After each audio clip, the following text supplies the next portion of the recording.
Okay, so on Friday we reviewed order of operations, and today we're going to apply that to substituting in values for a variable and simplifying an expression.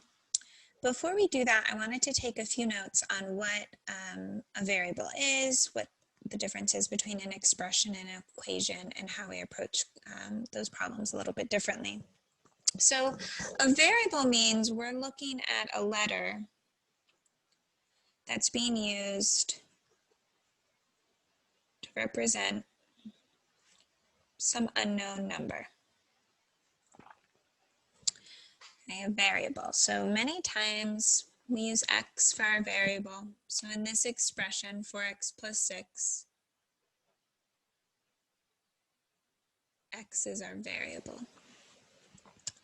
Now, many times you see the word expression in on a math worksheet maybe, or in your notes. And there's a difference between a variable expression and a variable equation. So a variable expression, an example of a variable expression would just be 3x plus 5. An example of a variable equation would be 3x plus 5 equals 7. Okay? So the difference between an expression and an equation is that an expression doesn't have an equal sign, right? So equation means we have an equal sign here. And when we have an equation, we can solve for the variable. Okay, so in a few days, we'll be reviewing solving basic equations. When we have an equal sign, okay, that means that these two sides of our equation, they're equivalent. Okay, they're the same value. And we can solve for this variable because we can find which number would make this equation equal on both sides. When we have an expression, we treat that very differently, where 3x plus 5 isn't equivalent to anything. And in fact, we could plug various things in for x and get different results. And so that's where the words substitute and simplify are going to come into play here, where I can substitute in for any variable and be able to simplify that down using our order of operations properties. And so substitute, the easiest way to think about what it's asking me to do when I am substituting in a value is to think about a substitute teacher. When a substitute teacher comes in, your normal teacher is not still there. Okay, they've totally replaced them in that role. And so when you're substituting in for a variable, it's the same idea where I'm going to be replacing a variable with a given value. And when I have these variable expressions and I substitute in for the variable part, I want to make sure that I simplify, which means I'm using order of operations and reducing all fractions. Okay, or if sometimes we simplify and we are simplifying an expression without substituting in, and we'll look at that a little bit more in another day. Okay, but if we aren't substituting in for all of our variables, many times what simplify means is we want to make sure that we're combining all like terms.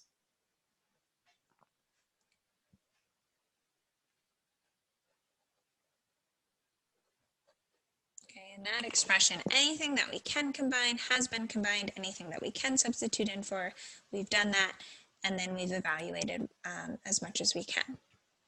So we have a few variable expressions here, and we have the variables x and y in each expression, and it tells us to substitute in -2 for x and 3 for y.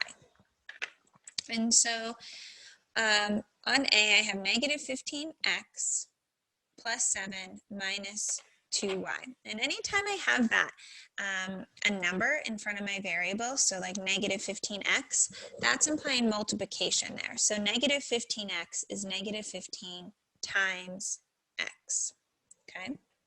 And so I have two variables here. I have x and I have y. I'm going to directly substitute, which means replace x. Okay, so I'm replacing x with -2. And I notice I put parentheses in there. If I didn't put the parentheses, it would be easy to think that I'm doing like -15 subtract 2. So anytime I substitute in for a variable, I typically put parentheses in there unless there's no what's called a coefficient, there's no number in front of it, okay? So I've substituted in for x, and now I'm going to substitute in for y. I'm going to substitute in 3. Okay, x is -2, substituted that in, and y is 3. Now that we've substituted in, now comes simplify. So this is kind of like, here's step 1, and here's step 2. And when I simplify, I want to make sure that I'm following our order of operations. So order of operations here would tell us to multiply first. Okay, -15 times -2 is 30, plus 7. And I got to multiply here as well, subtract 6.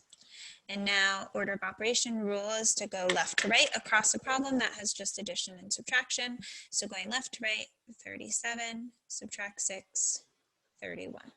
Okay, so in that simplify piece, I still kind of have, remember that funnel I'm talking about with order of operations? So I still kind of have like several rows of simplifying, cleaning up what I have there. Let's look at example B. So I have x subtract 3 all over 5y. Substituting in for x is -2.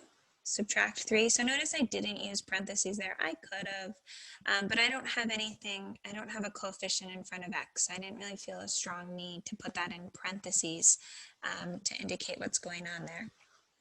And then in the denominator, I have 5y. Okay, and if I hadn't put that 3 in parentheses, maybe you would have thought it was 53. Right? So we just want to be really, really careful on how we notate things and how we write things when we are substituting it. Cleaning this up in the numerator, that's going to become -5, and in the denominator gives me 15. And we never leave a fraction that hasn't been reduced, so we're going to go ahead and reduce -5/15 is going to give me -1/3. Substituting in, simplifying, reducing. On C, substituting in this case, I only have x, not y to substitute in for. So I have x squared, which would become -2 squared. Subtract 1, so I'm substituting in for x. -2 squared, be careful with these exponents. If I'm squaring a negative, that means it's -2 times -2, which is going to make it a +4. Subtract 1, gives me 3. On our last example, you'll notice that our variable x is in more than one spot. So every time we see an x, we're going to substitute in for x, we're going to substitute in -2. So I have -4 x squared, and x is -2. So I'm substituting in -2 for x in that first term, plus 2x, again, where x is, I'm replacing with -2.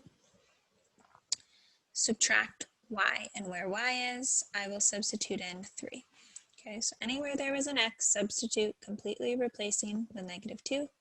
Anywhere there's a y, I'm substituting 3 in. Okay, this is a tricky order of operations problem. This is kind of a spot that a lot of students make errors on, is when I kind of have this bundle here of multiplication and exponents. So we want to remember PEMDAS. We want to be really intentional with what step we take first. And we need to do our exponent before we multiply. And what students want to do is they just want to go ahead and multiply the 4 and the 2 together, but that would give us a wrong answer. So here we have an exponent that we want to do first. We'll still have -4 out front being multiplied by -2 squared gives me +4. So be really careful in these types of problems. We would want it exponent first, and then in a minute we'll multiply. So now I have multiplication here. 2 times -2 is -4, so I could write that as plus -4, or I could just go ahead and write that as subtract 4. and then subtract 3.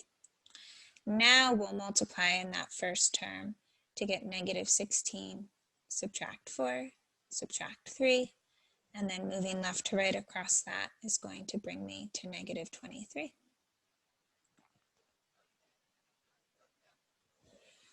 Okay, now you're going to try a couple variable expressions on your own that will submit to me through this Edpuzzle, and then you also have a practice sheet to work on this skill.